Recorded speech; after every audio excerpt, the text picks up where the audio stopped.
In the year 945, the primary chronicle of the Kievan Rus relates that the Grand Prince Igor, then ruling over a sprawling confederation of loosely unified pagan clans, centred upon the wild river systems, forests and steppe lands of Eastern Europe, made his annual trip to the court of one of his subject Slavic tribes, the Drevlians. It was a trip that he had done year in, year out, since he first rose to prominence amongst the Kievan Rus several decades before. Upon his arrival, however, rather than having the customary tribute and taxes ready for him, the Drevlians instead overpowered his retinue, disarming the Grand Prince and dragging him kicking and shouting off into a nearby woodland. Now alone, surrounded by hostile warriors eager for his blood, and miles away from any sort of aid, Igor probably realised what was about to happen to him. Perhaps he made peace with his gods before meeting his end. When his captors brought him to his place of execution, however, probably an ancient grove long associated with the forest gods that the Slavic peoples of Eastern Europe had worshipped for time immemorial, even Igor, who himself had accrued an impressive reputation for ruthlessness and cruelty, was in all likelihood surprised and horrified at the particularly grim punishment that the Drevlians had reserved for their hated overlord. Ahead of him in the clearing were two fully grown and extremely tall bent-over birch trees, awkwardly and unnaturally staked down to the ground through much effort by the Drevlian warriors. As Igor gazed around at the grisly scene before him, perhaps spotting specks of red on the forest floor and the trees above, the telling evidence of previous sacrificial victims, even he was probably horrified at this end that his gods had reserved for him. Perhaps he struggled to fight his captors in a last forlorn hope of getting away, yet nonetheless they pushed him ever onwards towards the birch trees, tying the Grand Prince down to each trunk against his last ounces of strength, before finally fixing him into place. After an agonising few moments and a brief few words said to the forest gods, they promptly released the trunks to straighten back to their original position, tearing Igor limb from limb amidst agonised screams.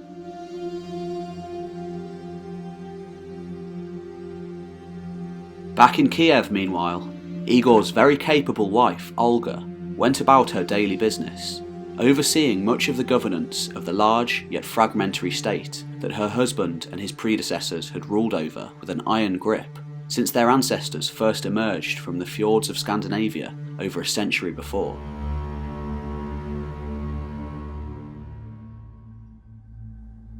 When she heard news of what the Drevlians had done, however, she might have been forgiven for yielding to this already powerful tribe.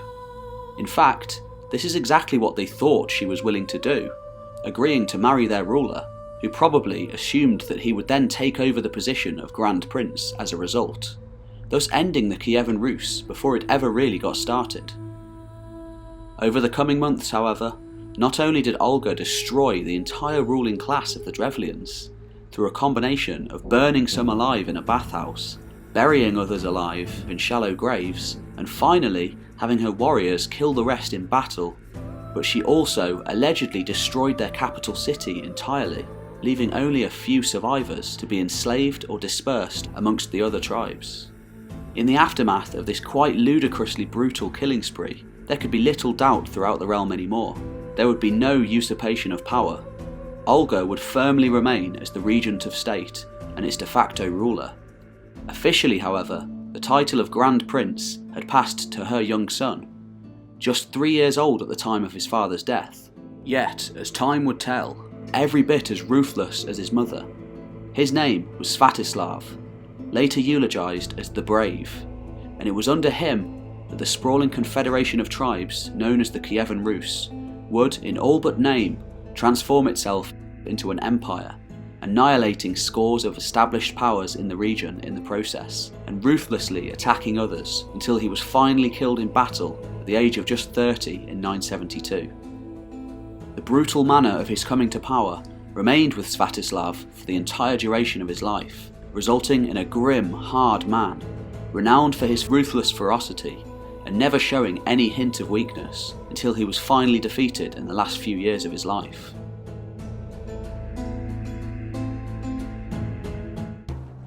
When Sviatoslav first assumed power in the early 960s, his realm stretched from Lake Lagoda on the edge of Scandinavia in the north to Kiev in the south. Upon his death, however, it stretched from the Volga in the east to the Danube in the west, from the Baltic in the north to the Black Sea in the south, encompassing all of the disparate peoples between. It was by far one of the largest and most powerful states in Europe at the time. Very little is known of Sviatoslav's first few years, which he seems to have spent in the second major city of the Rus, Novgorod, whilst his mother ruled as regent in Kiev.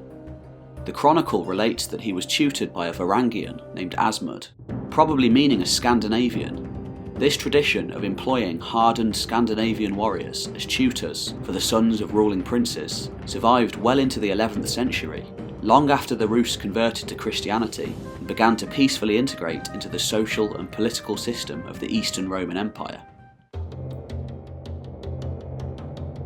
Upon reaching maturity by around 960, Sviatoslav assumed the reins of power, with his mother probably still running matters of bureaucracy behind the scenes. Whilst Olga had converted to Christianity towards the end of her life, acting as a forerunner of the latter conversion of the entire state to Eastern Orthodoxy, the religion of the Eastern Roman Empire, Sviatoslav remained resolutely a pagan for his entire life, arguing, probably quite accurately, that his warriors would lose all faith in him if he converted. By all accounts, Sviatoslav had little time for matters of administration, preferring to spend his days travelling around his massive territory and that of his neighbours, along with his drusina of warriors, roughly meaning company, essentially a large retinue of loyal elite warriors that he remained with at all times, in a state of permanent warfare. War wasn't just a pastime or a necessity for Sviatoslav, it was quite literally a way of life. According to the primary chronicle, the Grand Prince and his drusina carried no wagons nor kettles, nor even any tents, preferring to sleep under the stars with their saddles under their heads, and to live off the land rather than being weighed down with baggage trains or civilian camp followers. For food, they would simply raid the local countryside, hunt for game, and if absolutely necessary, butcher some of their weakest horses and roast their flesh over a fire. These later accounts are further backed up by the eyewitness testimony of the Byzantine historian Leo the Deacon, who bore witness himself to the meeting between the Byzantine Emperor John Tzimiskes and Sviatoslav in the late 960s. According to Leo, Sviatoslav was a blue-eyed man of average height but of stalwart build, much more sturdy than Tzimiskes. He shaved most of his blonde head and his beard, but he wore a bushy moustache and a sidelock as a sign of his nobility, bearing much more resemblance to a steppe Khan than a Scandinavian chieftain. He wore a single large gold earring bearing 2 pearls, and whilst he dressed in a similar fashion to his warriors and bore a great likeness to them, his garments were all white and immaculately clean, as befitted a prince. Sviatoslav's company, which was entirely self-sufficient in terms of logistics, and very profitable in terms of expanding the state and gathering wealth, only grew in size and reputation over the years. And quite understandably, more often than not, the neighbouring tribes and clans would simply submit to the Rus rather than face the wrath of the Grand Prince and risk losing everything. Within just a few short years of his official coronation in 964, through a combination of fear tactics and outright conquest, Sviatoslav extended his control over the entire Volga Valley and the Pontic steppe regions, bringing large contingents of experienced warriors under his banner in the process. The next item on the agenda, however, and one whose lords must have been watching the events on their western flank with varying degrees of panic and uncertainty, was one of the most prosperous kingdoms in the world at the time, the Khazar Khaganate. A confederation of semi-nomadic tribes and sedentary towns, ruled over by a Jewish aristocracy.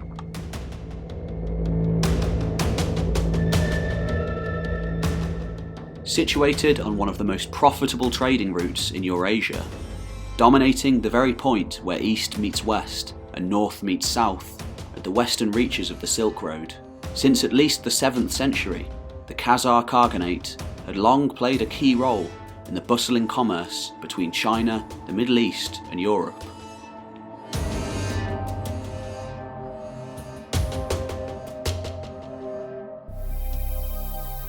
As far as Sviatoslav was concerned, however, it didn't matter how big nor how prestigious this state was. One by one, tribe by tribe, formerly subject peoples of the Khazars were forced to either join the Rus or die. When one such people, the Viachits, refused, the primary chronicle relates that Sviatoslav sent them a simple message in response, roughly translating as, "I'm coming for you." The Khazar Khaganate didn't know what was about to hit it.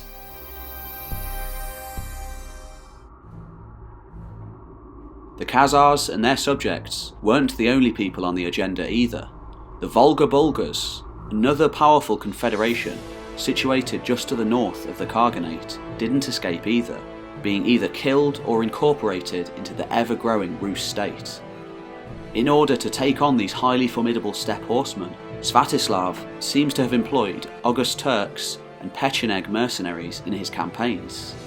In 965, the Rus destroyed the important trading hub of Sarkel, as well as launching a lightning attack upon Kerch, situated in the Crimea. In a single year, destroying two of the most important trading towns on the Black Sea, and thus crippling the Khazar economy. Kerch was simply left as a ruin, whereas at Sarkel, Sviatoslav established a Rus settlement called the White Tower. Within just a few years, the Rus descended upon the Khazar capital at Atil, destroying it entirely and leaving it unoccupied for years to come. Within a matter of just a few short years, this revered and respected kingdom, a staple and major player of the region for centuries past, was utterly destroyed, its cities razed, its people either incorporated into the Rus, killed or enslaved. By 969, after the last Khazar holdouts, prosperous cities, the likes of which the region wouldn't see again for generations, were annihilated, it became increasingly obvious for all of the other major players of the region that a new power had arrived, catapulted into a position of immense power through the brutal strategies of its young and energetic ruler.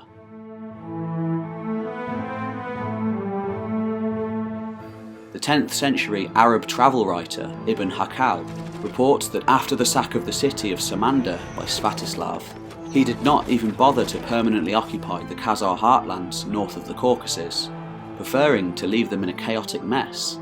He didn't need their lands, he simply needed them to not be major players anymore, so he could replace them as the new master of trade in the region.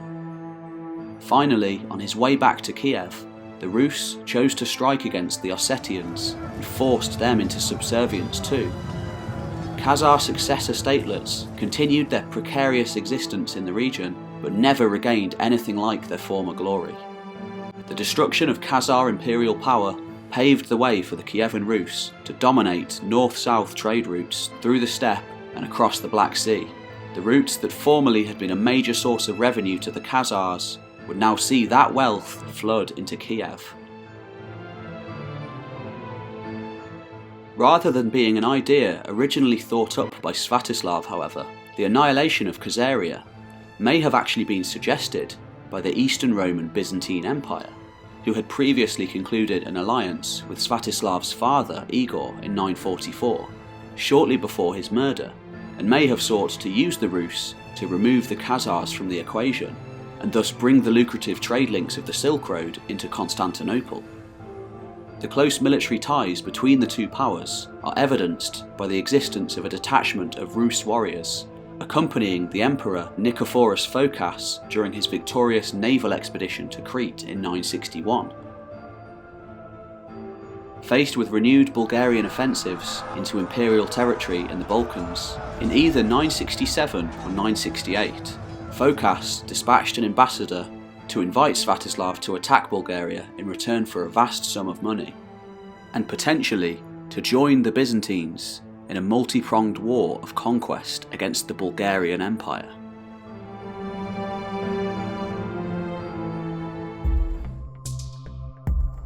Needing little persuasion, Sviatoslav was paid £15,000 of gold and set sail with an army of 60,000 men, including thousands of Pecheneg mercenaries, fierce mounted warriors from the Central Asian steppeland.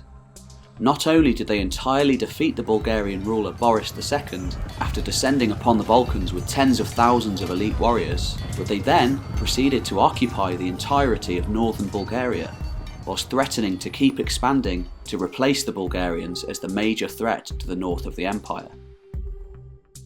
Sviatoslav was now far more powerful than his father had ever been, and his father had attacked Constantinople directly on a number of occasions before peace was made.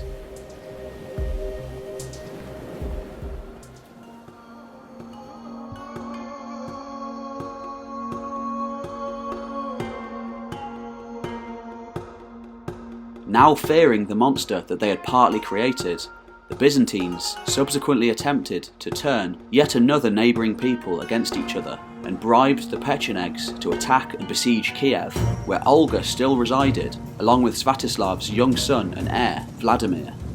The siege was promptly relieved by Sviatoslav's general, Pretich, although Olga is recorded as having sent an angry letter to her son in the aftermath. He promptly returned and defeated the Pechenegs in person, though they continued to threaten Kiev in the years that followed. It was also at this time that Sviatoslav decided to move his capital from Kiev to Pereslayovitz in the mouth of the Danube, largely due to the great potential of that location as a commercial hub, also dividing his dominion into 3 parts, each under a nominal rule of one of his sons. The primary chronicle describes Sviatoslav as justifying the location of his new capital as being the place where all the riches will flow: gold, silks, wine, and various fruits from Greece, silver and horses from Hungary and Bohemia, and from the Rus, furs, wax, honey, and slaves. Upon his return to the Balkans, however, Sviatoslav flatly refused to turn his Bulgarian conquests over to the Byzantines, as previously agreed, and inevitably, battle lines began to be drawn. In 970, at the head of a vast army that included large detachments of Pechenegs and Magyar horsemen, he invaded Bulgaria again, devastating Thrace, capturing the city of Philoppolis and massacring its inhabitants. Nicephorus responded by repairing the defences of Constantinople and raising new battalions of cavalry to combat the incoming steppe warriors. In the midst of his preparations, however, Nicephorus was overthrown and killed by a usurper and rival general, John Tzimiskes, who then became the new Byzantine emperor. Though Phocas died in 969 before ever seeing the end of the devastating invasion that he had partly caused, his successor would be the one to finally bring an end to Sviatoslav's rampage.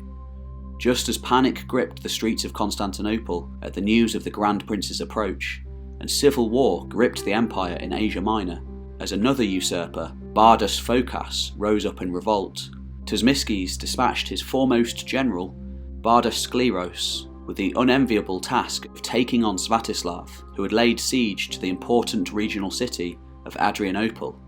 Yet the new emperor had a secret trick up his sleeve: an elite force of mounted noblemen, specifically raised to fight the Rus. He named them Immortals, possibly as a throwback to the elite fighting units of the Persian Achaemenid Empire of 1500 years before. Astonishingly, not only did Skleros defeat the Grand Prince for the first time in his life at the Battle of Arcadiopolis, but he also scattered the vast coalition comprising of Rus, Pechenegs, Magyars and Bulgarians. All it took was one defeat to shatter the image of the Grand Prince's invincibility. It was now just a matter of time before it all came crashing down around him.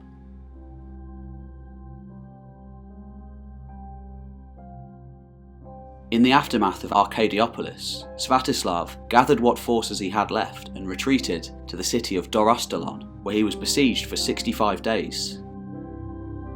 Cut off and surrounded, he finally reluctantly came to terms with Skleros, agreeing to abandon much of his conquests in return for food and safe passage home.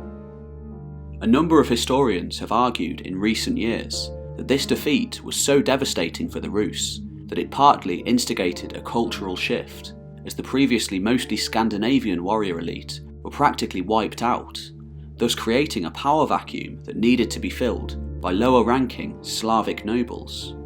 Sviatoslav had arguably been the first Slavic-looking Rus leader, resembling more of a steppe Khan than a Scandinavian warlord, and now the rest of the nobility all followed suit. As the Rus made their way back to Kiev, their once mighty army was devastated by famine, which reduced his numbers even further.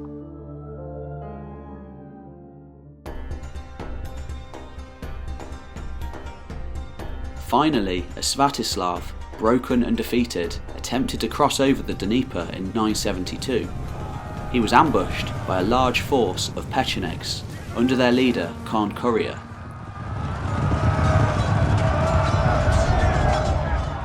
And now emboldened by their own promises of riches from the Byzantines, who yet again sought to turn their barbarian neighbours against one another.